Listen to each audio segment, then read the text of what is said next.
তো অবিখা ওয়াজ করে খেতাম, এবার আর ওয়াজ করে খাওয়া না। ওদের বলেছি আপনারা পাগলকে যদি বলা হয় যে নৌকা নাড়াবে না, ও বলবে আমার মনে ছিল না। আপনারা মনে করে দিয়েছেন, এবার মাথায় গামছা বেঁধে লেগেছি। ফতোয়া শুধু দেব না, এবার কার্যকর করে দেখাবো।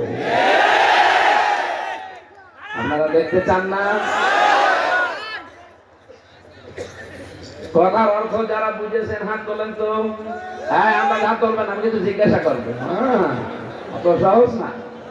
ঠিক আছে, আলহামদুলিল্লাহ, আমি জানি আপনি বুঝতে পেরেছেন।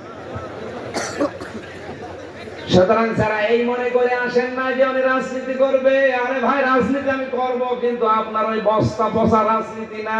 রাজনীতি যদি করি ওই এইটা দিয়ে করব। সুতরাং যারা আসেন না, আপনি আযাবের সম্মুখীন হবেন দুনিয়া এবং আখিরাতে। এবার আসেন তো যারা আমরা আসলাম, তাদের জন্য একটা দায়িত্ব আছে। প্রশ্ন আসতে পারে, সেও কি ঝামেলা ভুল করলাম? না, ভুল করেন। কোরআনে কারীমের এই তথ্যটা পাবেন সূরা নাহাল 14 নম্বর পারা 11 নম্বর পৃষ্ঠা 4 নম্বর লাইনের 44 নম্বর আয়াতের শেষের দিকে আছে। وَأَنزَلْنَا إِلَيْكَ الذِّكْرَ لِتُبَيِّنَ لِلنَّاسِ مَا نُزِّلَ إِلَيْهِمْ وَلَعَلَّهُمْ يَتَفَكَّرُونَ। রব্বুল আলামিন বলেন, হে নবী, আপনার প্রতি কোরআন আমি নাযিল করেছি। এই জিকিরটা কি করবেন? এটা দিয়ে লিতুবায়্যিনা লিন-নাস, আপনি মানুষের কাছে স্পষ্ট দলিল প্রমাণ হিসাবে বর্ণনা দেবেন। শুধু এতটুকুই আল্লাহ শেষ করেননি। সুতরাং নবী এখন থাকলে তার দায়িত্ব এইটাই ছিল। এই সাথীরা এই চাপড়ি নাকি বিল চাপড়ি এলাকায় আসতেন, কোরআনে কারীম স্পষ্ট ভাবে দলিল প্রমাণ দিয়ে ভাবে বর্ণনা করতেন। নবী নেই, ওই দায়িত্বটা এসে এখন আলেম হিসাবে আমাদের ঘাড়ে পড়েছে। আমরা ওইভাবে প্রচার করতে চাই, এটা আমার দায়িত্ব, আমার হিসাব নেওয়ার দায়িত্ব না। ফাইন্নামা আলাইকাল বালাগ ওয়া আলাইনাল হিসাব, সূরা রদের 40 নম্বর আয়াতের শেষের দিকে পাবেন। হে নবী, আপনার দায়িত্ব পৌঁছিয়ে দেওয়া, আর হিসাব নেওয়ার দায়িত্ব কার? আল্লাহ। আরো জোরে বলেন আল্লাহ। রব্বুল আলামিন বলেন, আমি হিসাব নেব, একেবারে পঙ্খানু হিসাব নেব। আমার দায়িত্ব পৌঁছিয়ে দেওয়া। আপনি যে হিসাব দেবেন, জোগাড় করেছেন কোন জবাব? এই জন্য শেষের দিকে আছে ওয়ালা আল্লাহুম ইয়াতাফাক্কারুন। আপনি যা বলবেন এই কথাগুলো নিয়ে শ্রোতা যারা বসে আছে এরা যেন বাড়ি যেয়ে চিন্তা ভাবনা করে। আজকের খুব গুরুত্বপূর্ণ 10টা বিষয় জানাবো। যেই সমস্ত অপরাধ করলে অন্তরে মরিচা পড়ে যায়, এদিকে তাকান। যেই গুনাহগুলো করলে অন্তরে মরিচা পড়ে যায়, আল্লাহ বলেন কাল্লা, কখনোই না, কিছুতেই না, তাদের কথা ঠিক না। বাল রানা আলা কুলুবিহিম, বরং তাদের কৃতকর্ম তাদের অন্তরে মা কানু ইয়াকসিবুন, তারা যে কাজ কারবার করেছে এই কারণে তাদের অন্তরে মরিচা ধরে গেছে। তার মানে অন্তরে মরিচা ধরে কি কি করলে অন্তর কালো হয়ে যায়, কোন কোন কাজে, এই কথাগুলো আয়াতের তাফসীরে পাওয়া যায়। তাফসীরুল কোরআন মাহফিল লিখেছেন, আমরা তাফসীর আকারে নোট করেছি। ওইভাবে বলতে চাই নাকি আমার মন মতো বলবো? মন মতো বলবো।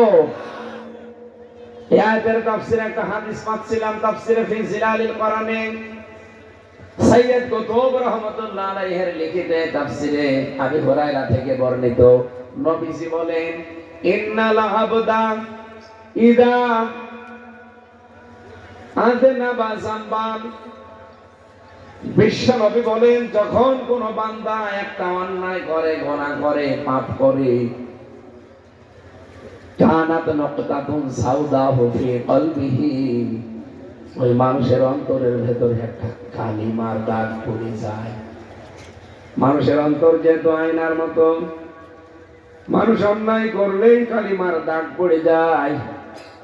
ফাইন তাবা ওয়া নাসাআ ওয়াস্তাগফারা সুকিলা কলবুহু, এই মানুষটা যখন ফিরে আসে, তাওবা করে, ইস্তেগফার করে, না এই গুণ আমি আর করবো না, তখন আমি আল্লাহ নিজ থেকে এই দাগটা মুছে দেই।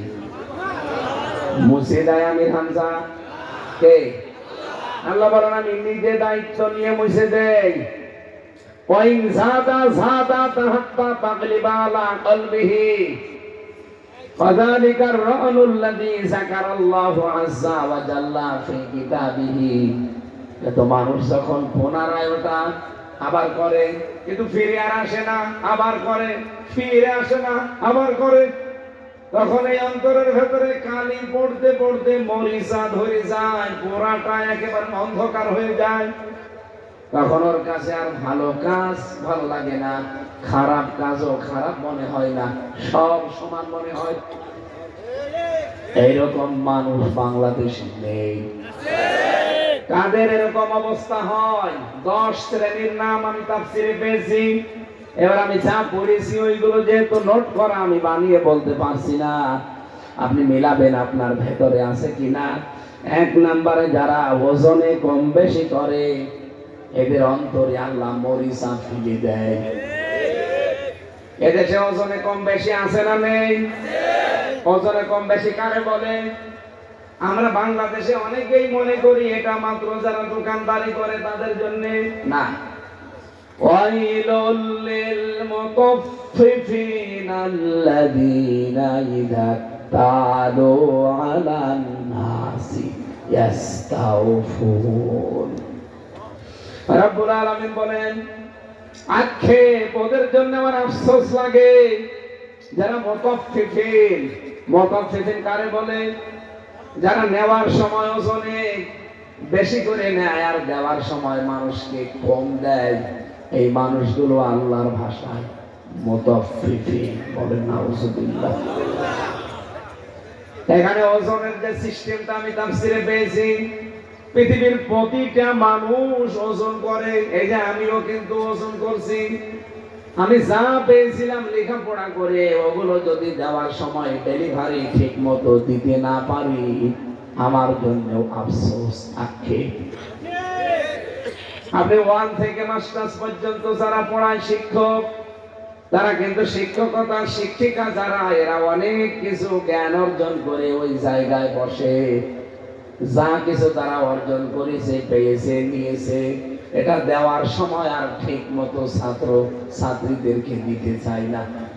তখন বলে প্রাইভেট পড়া লাগবে, কোচিং করা লাগবে। এটা নেওয়ার সময় তো আপনি জ্ঞান ভালোই নিয়েছেন, দেওয়ার সময় আর দিতে চান না। আপনার জন্য আল্লাহ বলেন আফসোস আক্ষেপ। এই ওজনে এভাবে যারা কম বেশি আজ আমরা করছি, বলেন তো এটা শুধু দোকানদারদের জন্য, ব্যবসায়ীদের জন্য? বলেন বলেন, কার জন্য ধরবেন না? প্রত্যেকটি মানুষের জন্য ধরা যায়। একটা শপথ যারা নেয়, 1628 জন মানুষ দেশের দায়িত্ব এখন আছে। শপথ নেওয়ার সময় হয় সংবিধান হাতে নেয়, নাই কোরআন হাতে নেয়। শপথ নেওয়ার সময় যে কথাগুলো বলে, যত মানুষ প্রশাসনের দায়িত্বে আছে সবাই শপথ নেওয়া লাগে, কিন্তু শপথটা দুনিয়াতে কর্মজীবনে যে আর ঠিক মতো দিতে পারে না। আমার মনে হয় পড়া কোরআন শরীফ লাগবে না, শুধুমাত্র লুল্লিল মুতাফফিফিন এই আয়াতটাই আমাদের হেদায়েত পাওয়ার জন্য যথেষ্ট। আমরা যদি আজ এভাবে নিতে পারতাম, আজ প্রাইভেট পড়ানো লাগতো ছেলে মেয়েদের, কোচিং করানো লাগতো। কেন কোচিং করাবেন? যার কাছে করাবেন সেও তো একজন মাস্টার। আপনার ছেলে মেয়ে যার কাছে দিয়েছেন সেও মাস্টার। সে ক্লাসে ওইগুলো দেয় না, এই জন্য আলাদা করে 2-3 ঘন্টা লাগে। এই কথা বলছে না, এরকম মাস্টার দেশে নেই। আমার যতটুকু আয়াত পড়ে বিশ্বাস, আমাদের অন্তর আজ কালো হয়ে যাচ্ছে। অন্তরে আর ভালো কাজ ভালো লাগে না, খারাপ কাজও খারাপ লাগে না, সমান মনে হয়। এই একটাই কারণ, আমরা ওজনে সবাই সব জায়গায় কম বেশি করছি। 2 নম্বরের অপরাধ পেয়েছি যারা ঘুষ নেয়, ঘুষ দেয়। এই সিস্টেম যেখানে যেখানে চালু থাকবে, ঘুষ নেওয়া ঘুষ দেওয়া, এটা শুধু অফিস আদালতেই না, প্রত্যেকটা জায়গায়। কত ছাত্র আছে শিক্ষকের কাছে মার্ক বেশি পাওয়ার জন্য তার একটু বেশি বেশি দেখবেন, আলাদা কেয়ার করে, কথা শোনে, বিভিন্ন রকমের সাহায্য আছে যেগুলো শিক্ষককে করছে। সব ছাত্র এটা করে না, ও করছে এই জন্য যারা একটু মার্ক বেশি পায়। এইটাও ঘুষ। বাংলাদেশে কোন শিক্ষা প্রতিষ্ঠানে এটা নেই। আর রাশি ওয়াল মুরতাশি কিলাহুমা ফিন্নার, ঘুষ যে দেয় ঘুষ যে নেয় দুইজনে জাহান্নামী।